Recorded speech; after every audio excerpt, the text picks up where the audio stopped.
Right now, where the president's talking about going after those who try to steal our intellectual property, namely the Chinese, but it's not limited to the Chinese.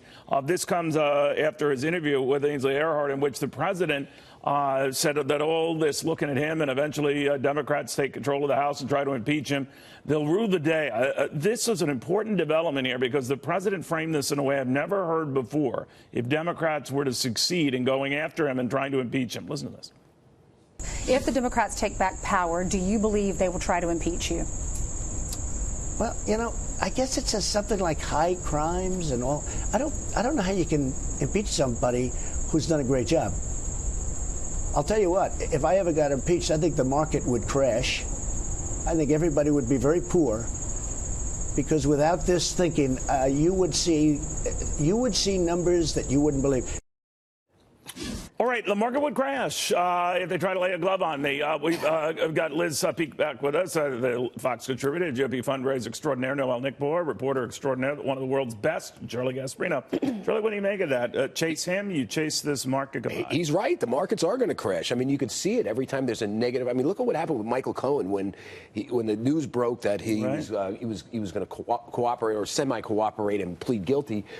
Futures traded off pretty dramatically. Now they came back, but you know, the market, if you look at it since December 22nd, when we passed the tax cut, has basically flatlined. I think there are two reasons for that. I think it's trade, which is at the top of the thing. People are deathly afraid of a trade war, or investors are. But number two, it's the overhang of uncertainty about this Mueller stuff. And the uncertainty can be more of a drag, right, Noelle? But I mean, how is that being played out on things when, you know, Republicans are trying to get elected and try to control the House? I mean, how much of a factor is all this stuff? You know, it depends on where you are. It's kind of like a sideshow going on. You've got this Trump sideshow going on with Mueller and the investigation and Cohen and Manafort, and then you have the elections. And if you look at it, we've got, you know, a lot of gubernatorial races on the ballot. We have Senate, congressional. And basically they're federal, but a lot of these are local races. So you stick to the message of the economy and what's going on in your state as a whole. Right. This is mainly a distraction, and it's also an opportunity that the Democrats are using to take pop shots at candidates running for office to tie them to Trump. But you don't think it leads a little bit into that? No, I really don't, because what we're seeing is people really like this economy. People like the economy. People like having jobs. People feel a sense of security. No, it bolsters the Democratic enthusiasm in an off year. I'm not saying there's going to be a blue wave, but it has to help. Well, but number one, our fundraising really could backfire and bolster Trump turnout. Nothing will fire up Trump supporters like the idea that someone is going to take away this duly elected election president, and because of this issue that we're talking about. Our fundraising is still up. So look at that. The donors are still writing checks to the RNC. I'm not saying I buy into the blue wave, but if you look at the one voter class that will get turned off by Trump and his rhetoric and some of this, you know, malfeasance around him. Obviously, it's not touched him directly. It's white suburban women, and you know, he's not polling well with them. What about the working class men and women that voted him in? But these guys are the ones that turned those states from blue to red. Right, those voters, they're still with him. No. What also turned those states from blue to red was black voter turnout did not turn out. And they did not turn out because they weren't enthused. Well, tell me what they're enthused about to be on the Democratic side, this impeachment stuff. Not really. It's not been motivating in other races. Donald Trump came out last night or today and talked about white farmers in South Africa. I'm telling you. Well, let me switch gears a little bit to get back to this argument here. And you can help me with this, Liz. This notion the president has that, you know, go ahead, you want to risk this bull market and everything else, you know, make my day.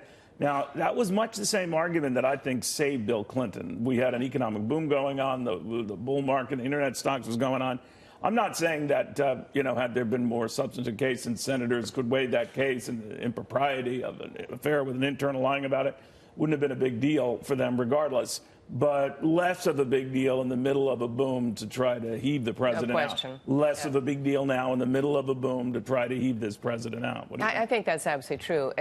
Anyone running for office should be out there saying, why are you going to change horses in midstream? Are you happy where you are now? The country is happier in terms of the direction of the country polling than it's been since 2005. There's no question people are comfortable.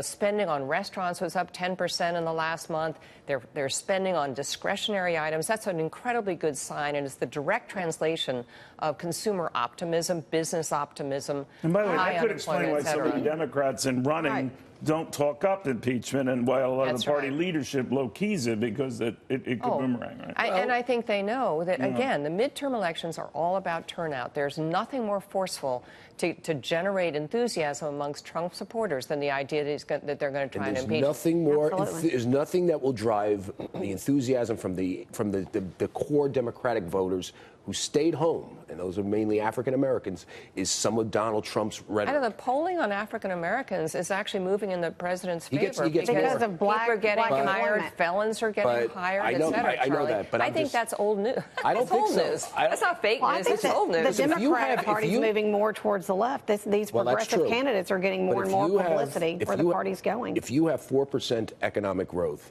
and you have his poll numbers, that's not good. But I don't know. I think this president doesn't say things by accident. A lot of times they're impulsive and all. But I think there was a method to his mentioning that and say, all right, go ahead. Well, he's threatening that if we don't have Donald Trump and his thinking that the market's going to crash and we're going to be poor. This will evoke fear into some people about, oh my gosh, we better make sure that we have the House and the Senate. We're going to get out there and support it because we don't want to go down. Look what he did for us. Of all the crazy things he says, I think that was kind of accurate. I mean, if you play it out.